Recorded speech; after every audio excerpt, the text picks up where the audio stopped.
Assalamualaikum warahmatullahi wabarakatuh. Kenalkan, nama saya Muhammad Praega Pangestu dengan NIM 241050146. Di sini saya akan mempresentasikan hasil dari proyek eh, mata kuliah Metopen dengan judul Perancangan Sistem Informasi Penjualan dan Inventory Barang Berbasis Web pada UMKM Awemart. Yang pertama, di sini ada pendahuluan atau latar belakang.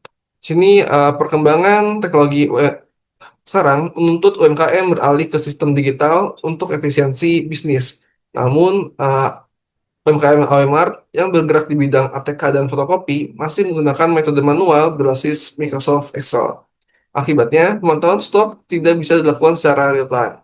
Pengecekan barang di gudang atau etalase harus dilakukan secara manual. Dan transaksi penjualan masih menggunakan nota tulis tangan yang belum terintegrasi dengan data stok. Kondisi ini menimbulkan kendala seperti keterlambatan mendeteksi stok menipis, kesulitan stok, serta tingginya risiko kesalahan pencatatan transaksi. Sebagai solusinya, penelitian ini mengusulkan perancangan sistem informasi penjualan dan inventory berbasis web guna mendigitalisasi pengelolaan data, meningkatkan efisiensi manajemen stok, dan meminimalkan kesalahan pencatatan secara signifikan. Lalu selanjutnya ada rumusan masalah dan batasan masalah. Di sini untuk rumusan masalahnya sendiri, yang pertama, apa kendala yang terjadi pada proses pengelolaan stok barang dan transaksi penjualan di UMKM. Lalu yang kedua ada mengapa proses pencatatan stok dan transaksi manual bisa menyebabkan kesalahan pengelolaan data. Yang ketiga ada bagaimana perancangan sistem informasi penjualan dan monitoring stok barang berbasis web pada UMKM Awemart. Yang keempat, bagaimana sistem dapat mengintegrasikan data transaksi penjualan dengan fakta stok barang secara otomatis. Dan yang kelima, ada bagaimana sistem dapat membantu proses monitoring stok barang dan transaksi penjualan menjadi lebih efektif dan efisien. Untuk batasan masalahnya sendiri, di sini yang pertama ada sistem yang dirancang, di sini hanya berbasis web. Lalu yang kedua, sistem difokuskan pada pengolahan data barang, transaksi penjualan, dan monitoring stok barang. Yang ketiga, pengguna sistem hanya dibatasi untuk admin atau pemilik usaha. Sistem tidak membahas transaksi pembelian barang dari supplier secara detail, lalu juga sistem tidak mencakup pembayaran online dan pengiriman barang, dan terakhir sistem hanya digunakan pada UMKM Awemart. Lalu selanjutnya ada tujuan dan manfaat penelitian. Yang pertama di sini ada tujuan penelitian sendiri. Yang pertama yaitu merancang sistem informasi penjualan dan monitoring stok berbasis web. Lalu yang kedua, membantu strukturisasi dan transaksi dan barang. Lalu memastikan monitoring stok secara real time. Lalu mengurangi kesalahan pencatatan. Dan terakhir, mengintegrasikan data transaksi dengan data stok secara otomatis. Lalu untuk manfaat bagi pengusaha dan penggunanya itu mempermudah pengelolaan transaksi dan stok, lalu juga memonitoring stok secara real time, mengurangi kesalahan, mempercepat pembuat laporan, memberikan informasi stok lebih cepat dan akurat bagi sistem, bagi pemilik serta pengguna sistem. Lalu yang terakhir ada manfaat bagi penulis. Di sini yang pertama adalah menambah wawasan dan pengalaman merancang sistem informasi berbasis web, juga menerapkan ilmu perkuliahan pada studi kasus nyata, serta memperdalam pemahaman pengembangan sistem penjualan dan monitoring stok. Lalu selanjutnya sini ada tinjauan pustaka atau konsep dasar. Sini yang pertama ada sistem informasi dan website. Di sini sistem informasi mengelola, memproses, dan menyajikan informasi untuk operasional dan pengembalian keputusan. Sistem berbasis web memudahkan akses, fleksibilitas, dan pengelolaan data terpusat. Lalu selanjutnya ada inventory, database, dan waterfall. Di sini inventory yaitu persediaan yang mendukung operasi monitoring stok real time, mencegah kekurangan atau penumpukan, dan database menyimpan data barang, transaksi, dan pengguna secara terstruktur. Metode waterfall dipilih untuk pengembangan bertahap, yaitu dimulai dari analisis, desain, implementasi, pengujian, dan pemeliharaan.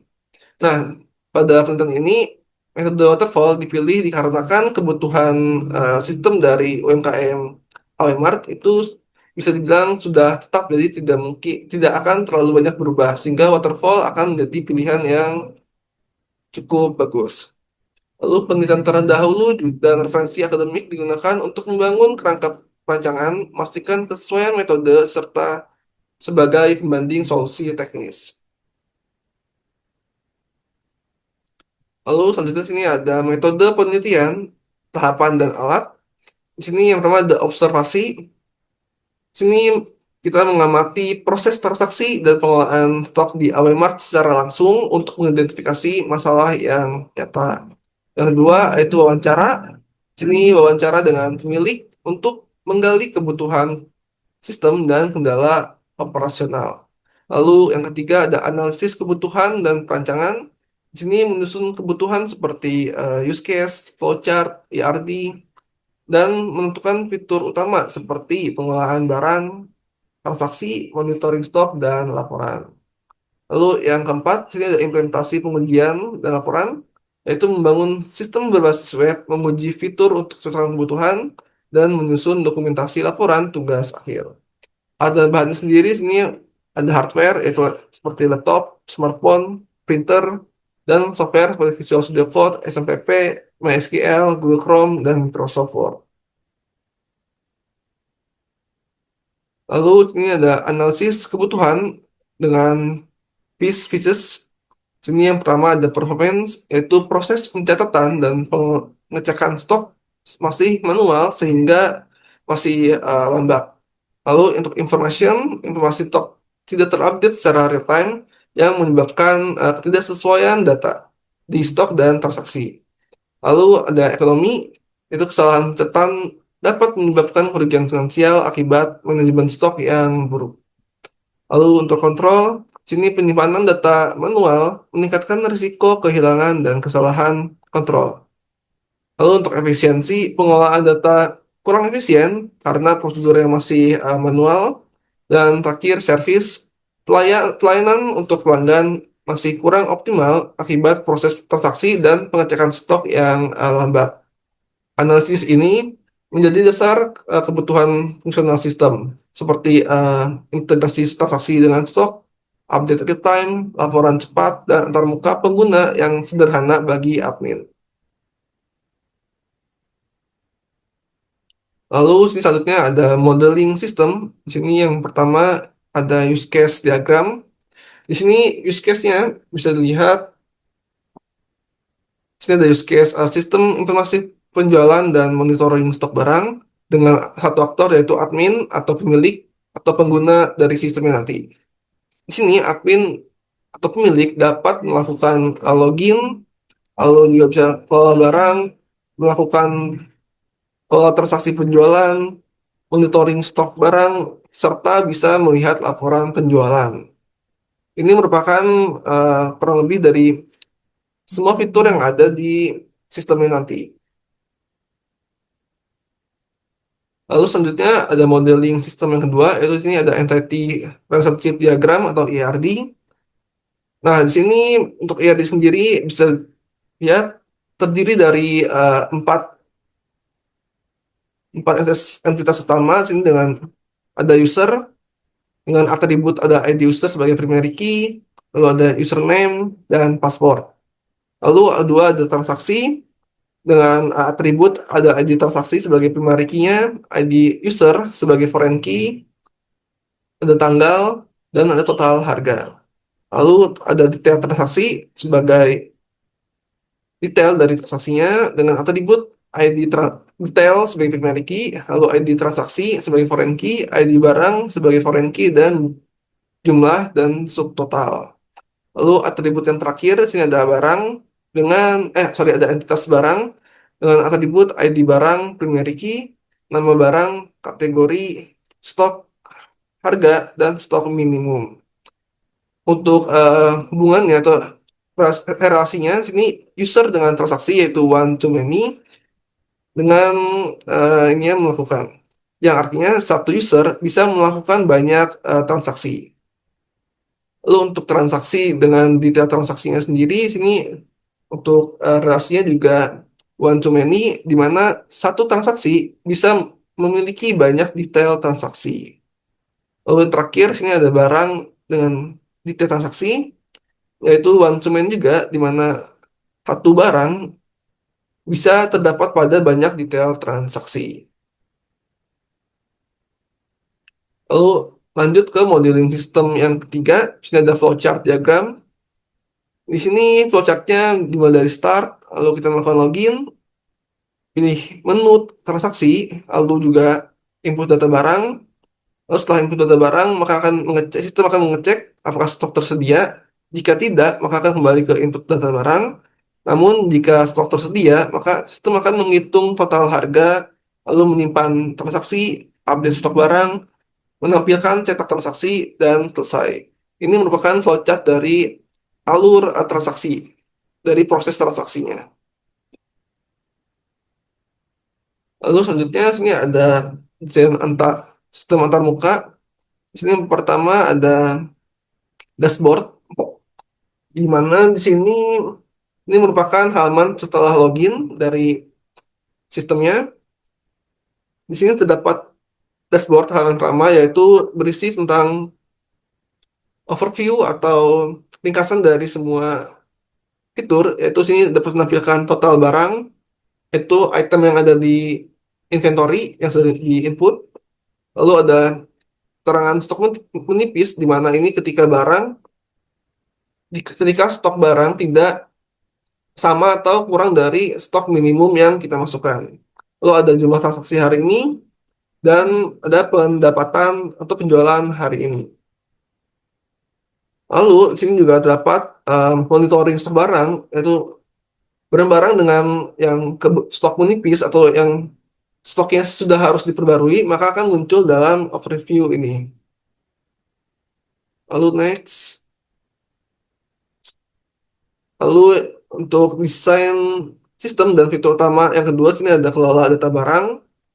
Di sini berisikan list atau tabel dari daftar barang. Di halaman ini kita bisa melakukan tambah barang, mengedit barang, menghapus barang, dan lain sebagainya. Lalu untuk desain sistem dan fitur utama yang ketiga, sini ada point of sales atau biasa disebut sistem kasir. Nah, di sini kita bisa mencari barang, kita akan muncul sebagai kart-kart barang-barang yang tersedia. Kita bisa mencarinya, lalu juga sini ada filter berdasarkan kategori, ada ATK atau alat tulis kantor, jasa fotokopi, buket atau hadiah, dan elektronik. Di sini untuk alur kerja sendiri, kita bisa mengklik card yang barang sini yang akan dibeli atau sedang dibeli oleh customer, dan akan muncul di halaman keranjang belanja. Di sini kita bisa menambahkan jumlah barangnya, misal yang dibeli ampul LED 2, kita bisa nambah, dan juga bisa menghapusnya, dan sini juga terdapat total dari total bayarnya nanti.